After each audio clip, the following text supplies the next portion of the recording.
What is up, guys? DT Ninja here to give you guys my RuroKen Hokkaido Arc Chapter 38 review. Okay, so this chapter, Chapter 38, was called Enemies, Enemies, Enemies, the Shinsengumi Elegy Part 3. So it's all about the enemies of Hajime Saito and Nagakura. So, the enemies of the Shinsengumi, basically.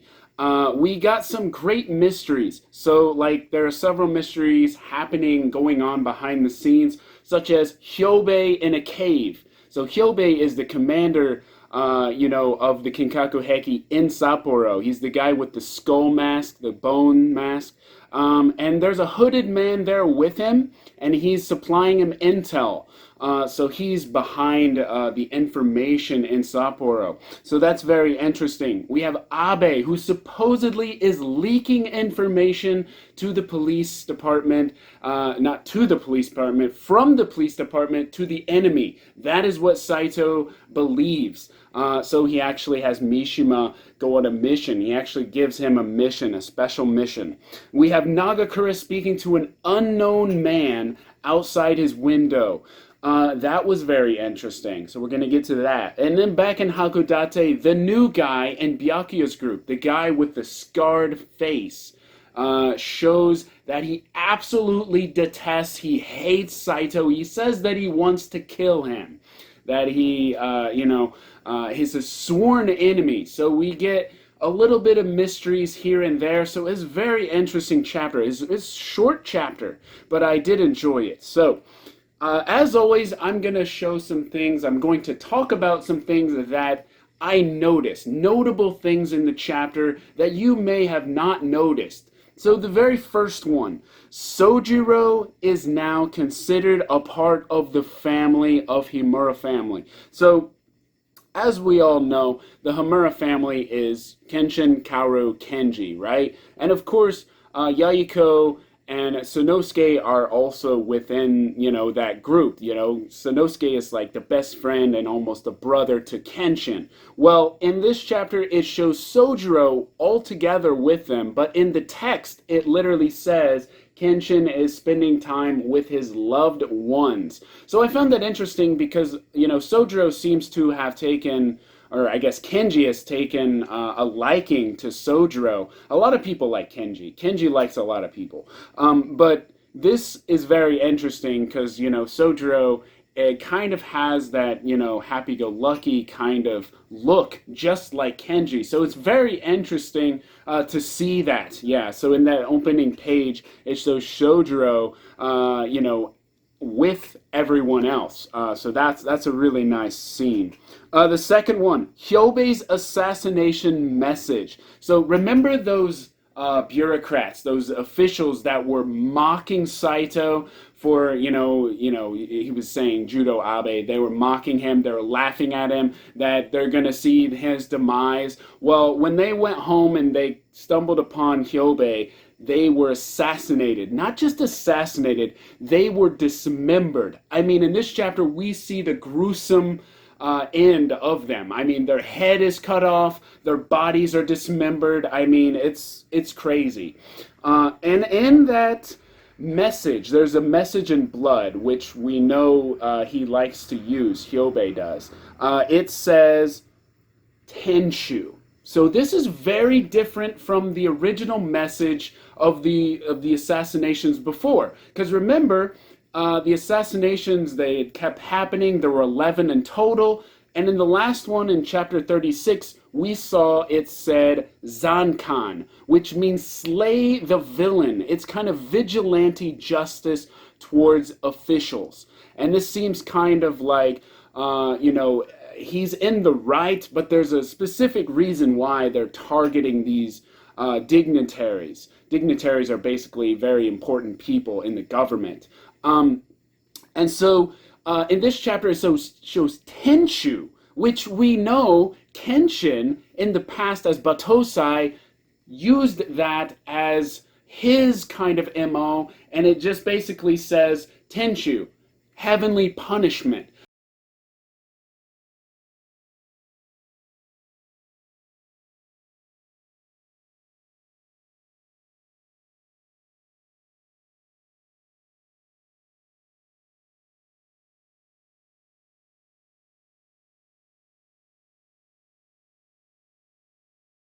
That was very interesting and I noticed it, but like that is crazy. So it's like, oh my gosh, so they knew that they were doing this behind their back. They knew this is kind of, it was almost like karma, you know, because he's like mocking Saito, mocking, it almost makes it seem like this Kinkaku Heki member could be a Shinsengumi. Now, I'm not saying it is, but the fact that he used Tenshu, that it's all, you know, like from heaven, it's almost like, whoa, okay, that's very interesting.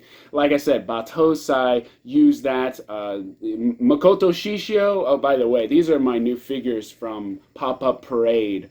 They're just chilling here in the background. But, you know, Makoto Shishio, when he was the assassin in the shadows, he also probably used Tenshu, just like Kenshin did. So, anyways, that was very interesting. So the actual message in blood changed from Zankan to Tenshu, and it also kind of makes you think: is that kind of something towards the Ishin Shishi themselves? Because remember, Kenshin was an imperialist, and so is Ichigawa and these government officials. It seems that way. It's kind of like poking fun at them in a way. That's just my feeling. But it could be Shinsengumi related. I don't know. That's very interesting to think about, though.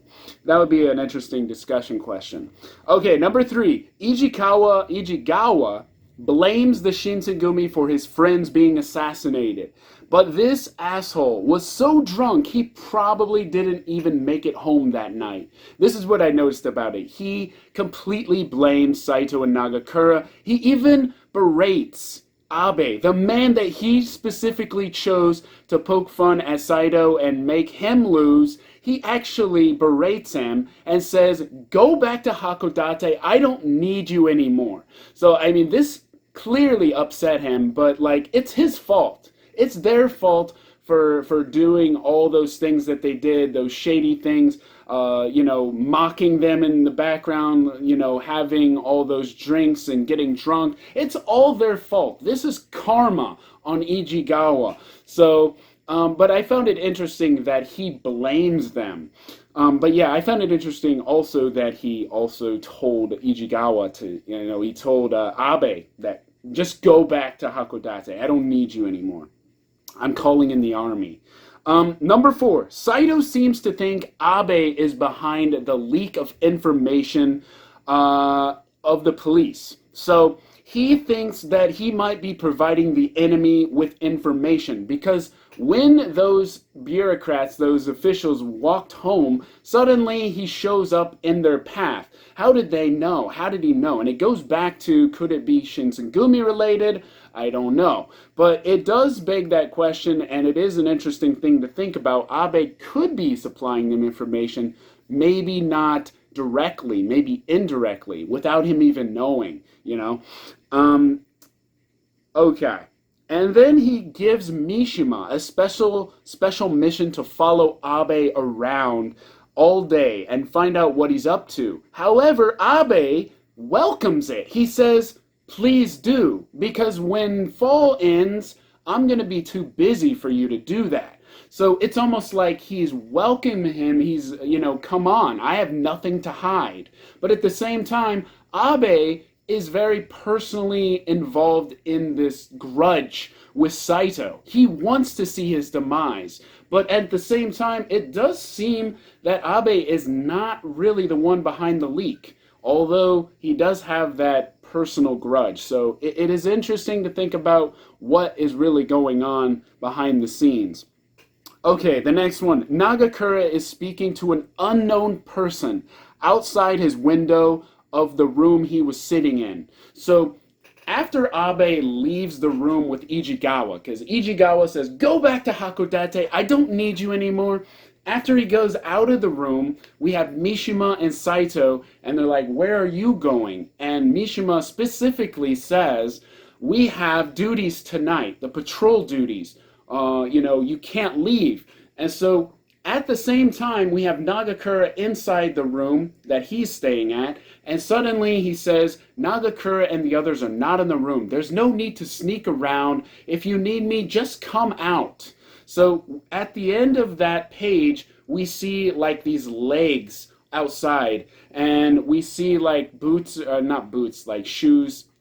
I guess they're boots, kind of dress shoes. But anyways, you see him like walking on leaves or something like that. So there's someone out there, and he's speaking to Nagakura, but we don't know who it is. But clearly, it's not Abe, because in the next page it says it's been a while, Gamshin-san, and we know. Abe just calls him Gamshin. He has no honorific with it. When you say san, it's almost like you're polite. It means you are younger than the person that you're speaking to. And Nagakura is 44 and Abe is 46, so he's older than him. So it doesn't make any sense for him to use the honorific san. So that means it could be a Shinsengumi member, a former Shinsengumi member, because Gamshin is a nickname for him in the Shinsengumi. Only those in the Shinsengumi would know his nickname.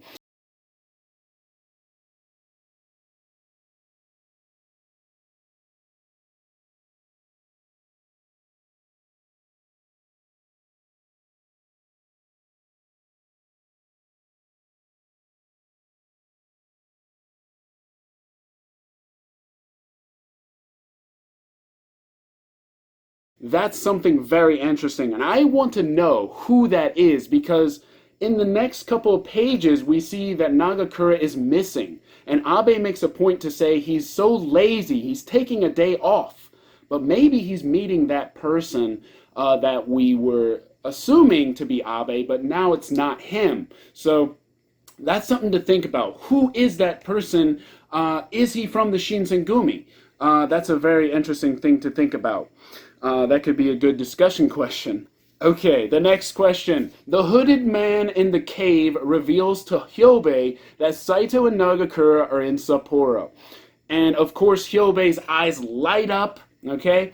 So he's very excited. He also mentions that they have called in the army. So they're going to rely on numbers and weapons to fight the Kenkaku Heki's commander. So, and obviously Hyobe's like, they're making the same mistake that they did in the Battle of Hakodate. So that's very interesting. But the interesting thing is that was a private conversation between Abe and Ijigawa. Remember, he says, I'm calling in the army, although he did yell it out loud.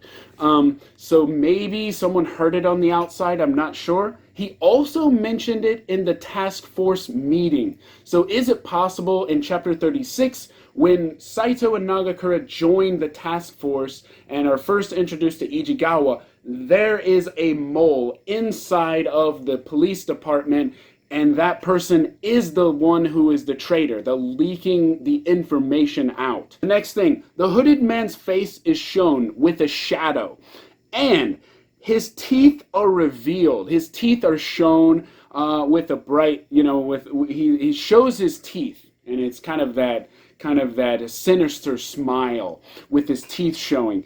And it reminded me of something. Remember when Sanosuke was trying to confront the Kenkaku Heki commander in Otaru? This is the guy called Shimonji. Remember, he says, "Get back here, you little bastard." And he's like, "You should watch your mouth.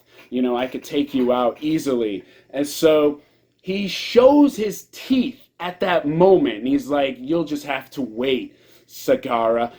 So I saw that chapter and then I compared it with this one, and I'm going to show you the scan right now. They look very similar. So, and also, Shimonji has shown his face before. He doesn't always wear that face visor over his face. He doesn't always wear the mask. He just puts it up and it goes over his hood. So his hood goes over it and he just shows kind of part of his face, not his eyes, but that's what I'm thinking. I'm thinking that Shimonji, the failed commander at Otaru, the one that failed in Otaru, came to Sapporo and he's supplying information, and he's the one behind the leaks. Although Abe could be somehow, possibly responsible too, but I do believe that Shimonji is that person, the hooded person talking to, Hyobe in the cave.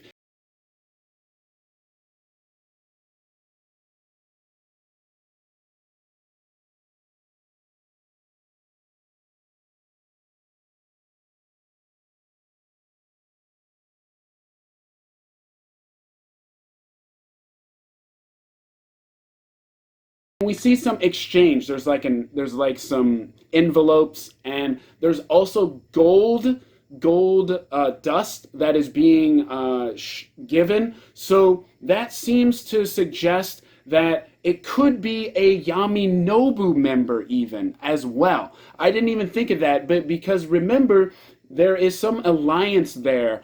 And when we saw that gold dust in the first time in chapter 10, we saw that exchange between the old woman and I believe it was Doi, the rock man. We saw him. So maybe it's actually Yaminobu and not Shimonji. But I found it interesting because Shimonji has shown part of his face before, and it was covered in a hood, even though he wears a mask as well. So that's just something to think about. Yeah. Okay, the next thing. Hyobe's eyes light up when he hears Nagakura and Saito are in Sapporo. Now remember in the previous discussion, I talked about Hyobe and his possible power, his eye power, his Shino Ippo. Maybe it's a Shino Ippo because there was a reference to Jinei Udo in Restoration on his design, on Hyobe's mask design.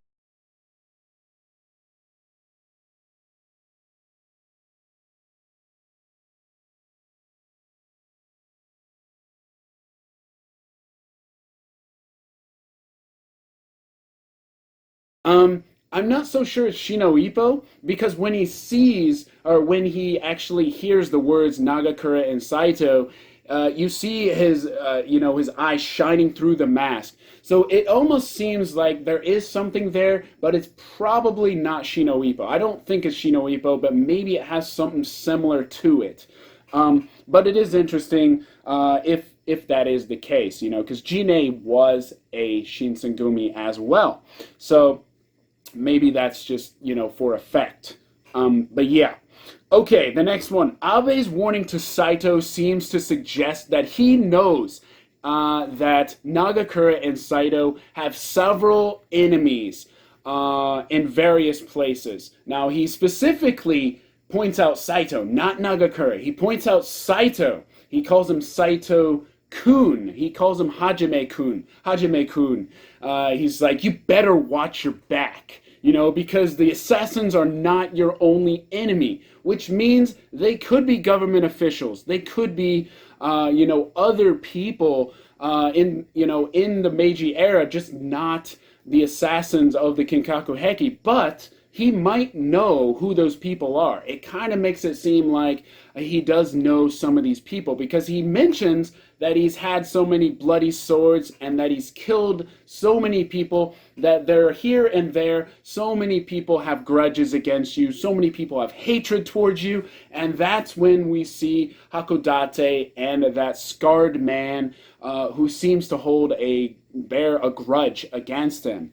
So that's just something to think about, that Abe might know some of these enemies that he's referring to.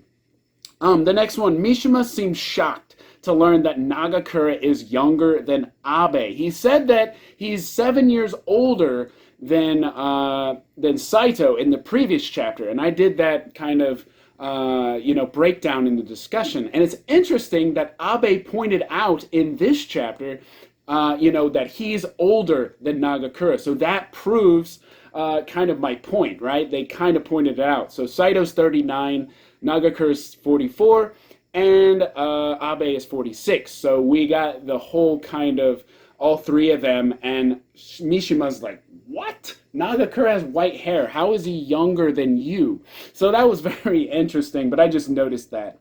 The next one, the old man, Ego. This guy was shown in chapter 35 when he met Asahi on the street. This is the guy who has a family, but he's also in the Kinkaku Heki.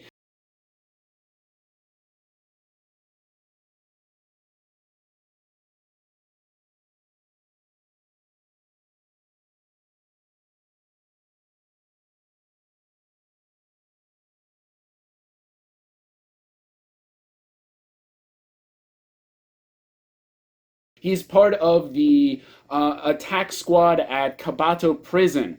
He also has that ability where he can swerve like bullets with his sword. It almost like stopped the bullet, but it like moved its trajectory. So, but anyways, this guy ends up in Hakodate's summit of Mount Hakodate. He's at the castle of Mount Hakodate. Remember, they're building a castle on the summit of Mount Hakodate. Well, this old man is up there with Gongu. He's up there with the Scarred Man. He's up there with the other members that are there, the Byakuya's group. So I thought that was Byakuya's group mainly, but that guy's up there. So why is he up there? That's something interesting to think about. Because he was gathered in chapter 35 with his own team. He was gathered with Kenzato. He was gathered with, his members, his group. They're all part of the same Kinkaku Heki, but they have a commander. Where's his commander? It seems like he moved his position. Why did he move his position? Is he giving intel? Is that why? Because he does reveal that Kenshin is in Hyorizaka, which is kind of concerning because they know where he is. They know the location of where Kenshin is. Now, I don't think they know where the house is, but they know the location. So that is a little concerning. But he also, the new guy, the scarred guy, says to the old man, "Sorry, Tado Koro-san." So Tado Koro-san must be the old man, because obviously, like I said, san is an honorific to express kind of a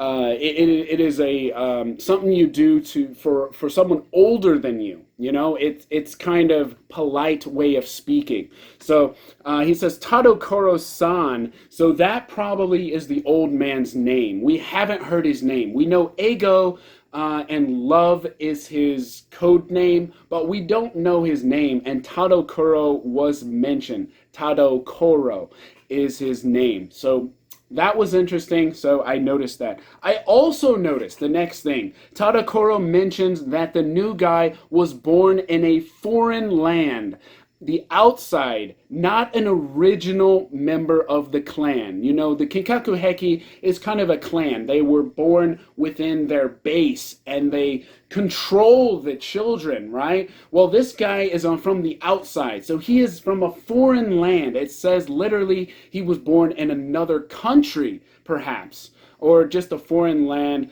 from what's Japan now. So that's very interesting. I'm curious where he is from, because he does have some connection to Saito. That is something to think about, right?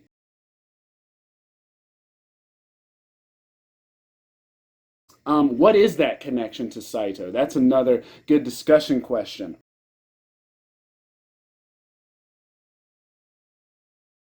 But yeah, I do feel like that scarred man has encountered him, but it does intrigue me that he's from a foreign land. So how did he meet Saito? When did he meet him? Was it in the Bakamatsu?